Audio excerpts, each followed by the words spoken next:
Hello everyone. Welcome to this fourth lecture of Introduction to Power Quality and Facts. So, in this lecture we will be discussing electrical transient. Student, please do subscribe my channel and press the bell icon to get the latest update and notification of my lecture.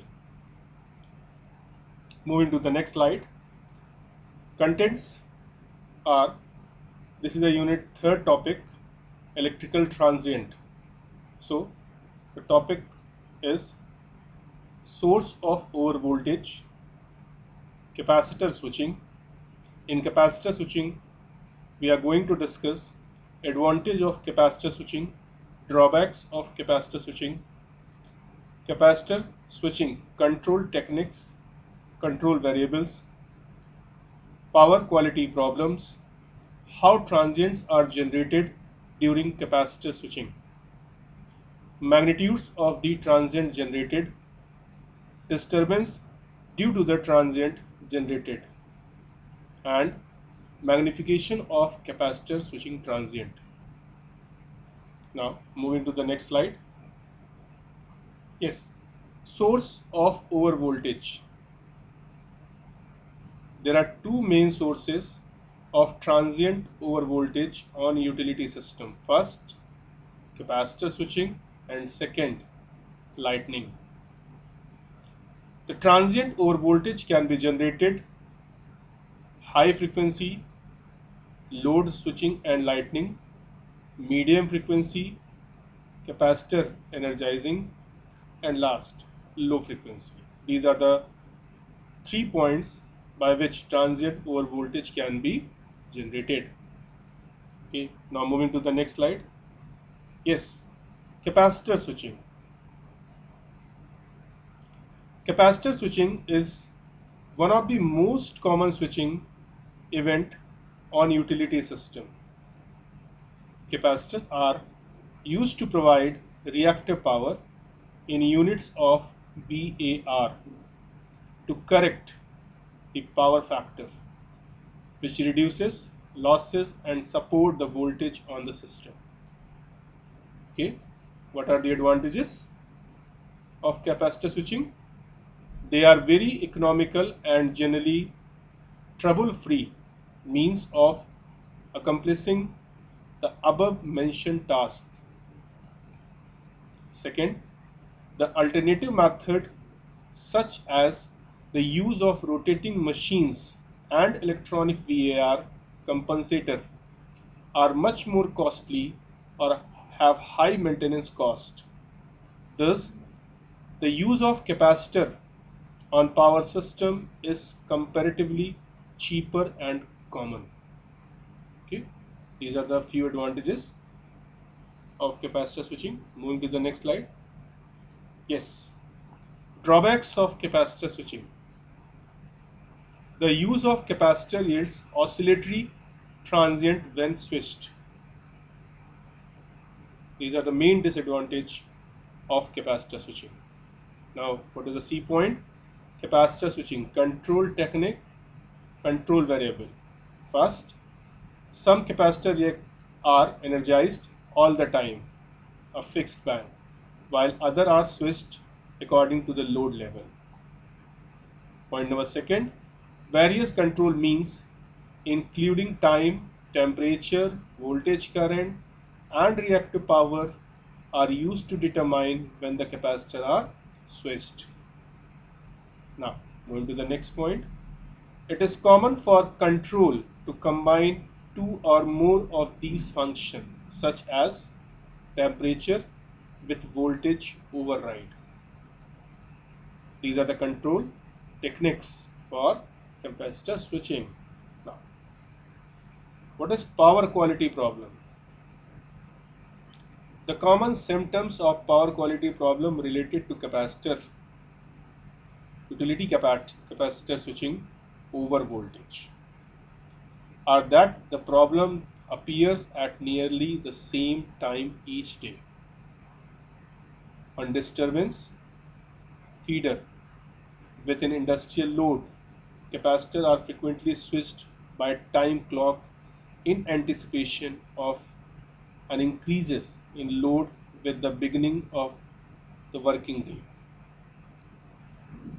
Common problems are ASDs, trip, and malfunction of other electronically controlled load equipment that occurs without a noticeable blinking of the light or impact on other more conventional loads.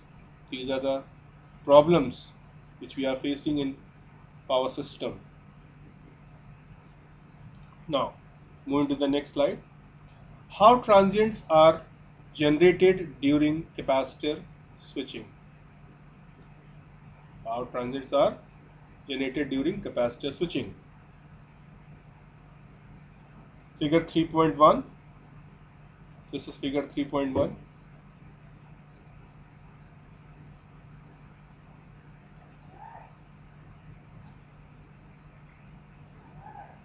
So the one line diagram of a typical utility feeder capacitor switching situation. When the switch is closed, means when the switch is closed, this switch. A transient similar to the one in figure 3.2 may be observed upline from the capacitor at the mentioned location. Now, this is figure 2. Typically, utility capacitor switching transient reaching 134% voltage here, this point.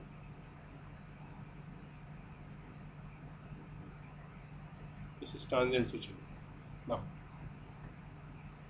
the capacitor switch contacts are closed at a point near the system voltage peak. This is common to all switching technique because the insulation across the switch contact tends to break down when the voltage across the switch is at maximum value. Here, when it reaches maximum, transient occurs. Now, second point, the voltage across the capacitor at this instant is 0. Third, the capacitor voltage cannot changes instantaneously and hence the system voltage at the capacitor location is briefly pulled down to 0 and rise as the capacitor begins to charge towards the system voltage. Because the power system source is inductive, this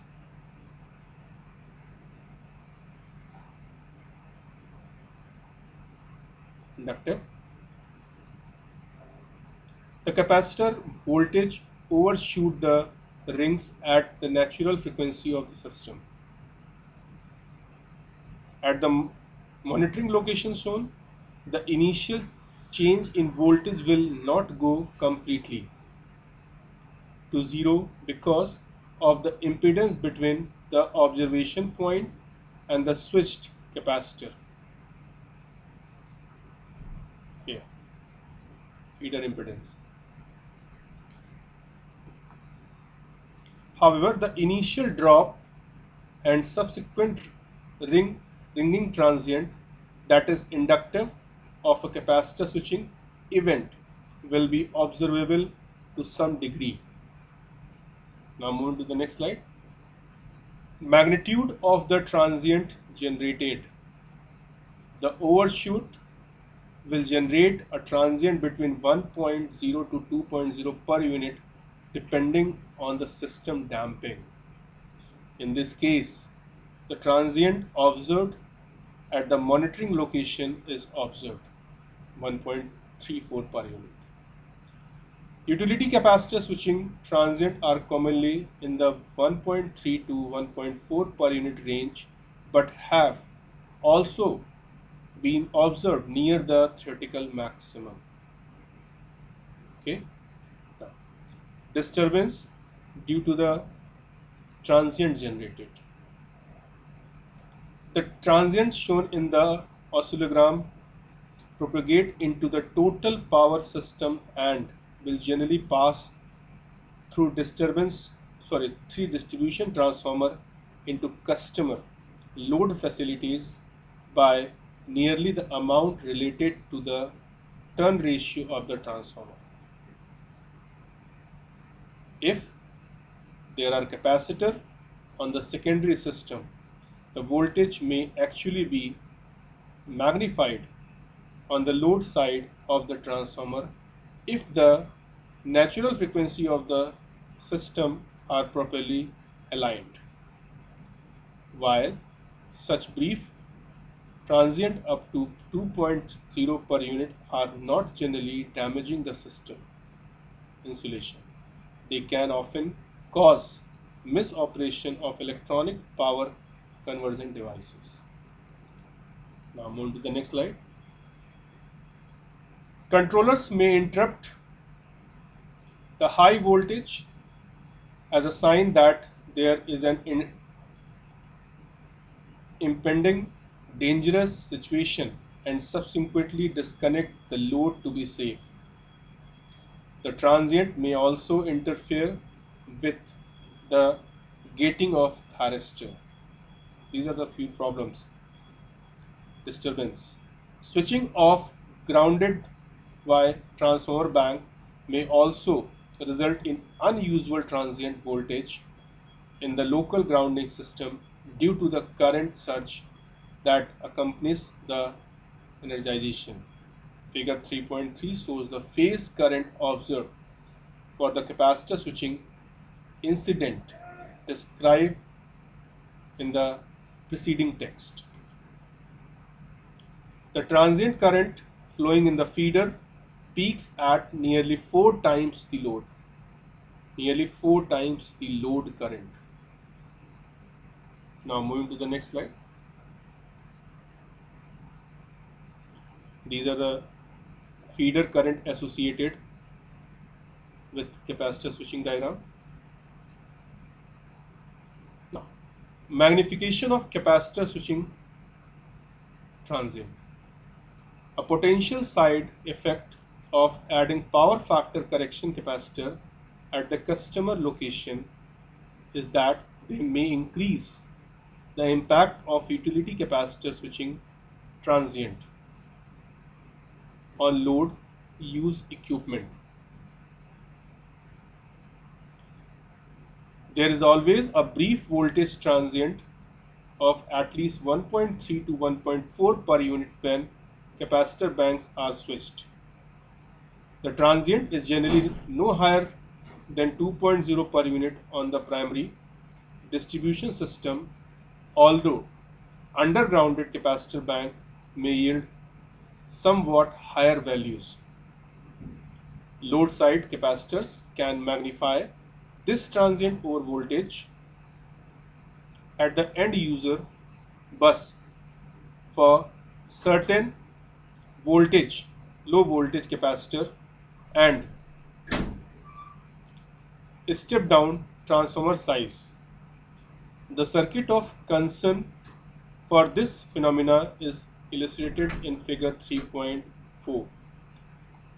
Transient over voltage on the end user side may reach as high as 3.0 to 4.0 per unit on the low voltage bus under these conditions, with potentially damaging consequences for all type of customer equipment. Okay, this is voltage magnification.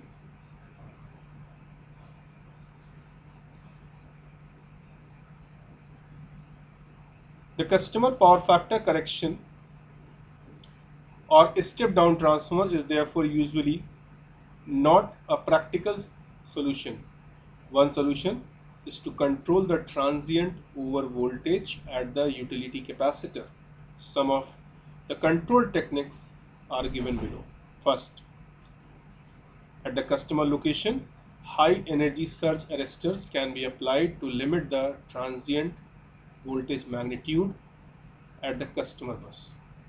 Energy level associated with the magnified transient will typically be about 1 kilojoule. Point number second, another means of limiting the voltage magnification transient is to convert the end user power factor correction bank to harmonics filter. Okay. Next, an inductance in series with the power factor correction bank will decrease transient voltage at the customer bus to acceptable level. This solution has multiple benefit, including providing correction for the displacement power factor, controlling harmonic distortion level within the facility, and limiting the concern for magnified capacitor switching transient. Point number 4.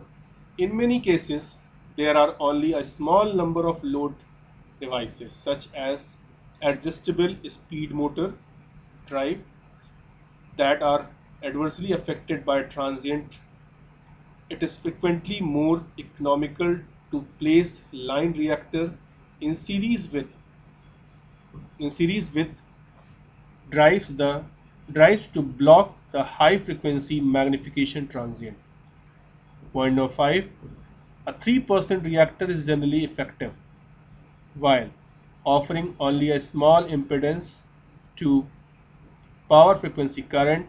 It offers considerably large impedance to the transient. Many type of drives have the protection inherently either through an isolation transformer or a DC bus reactance. Thank you, student.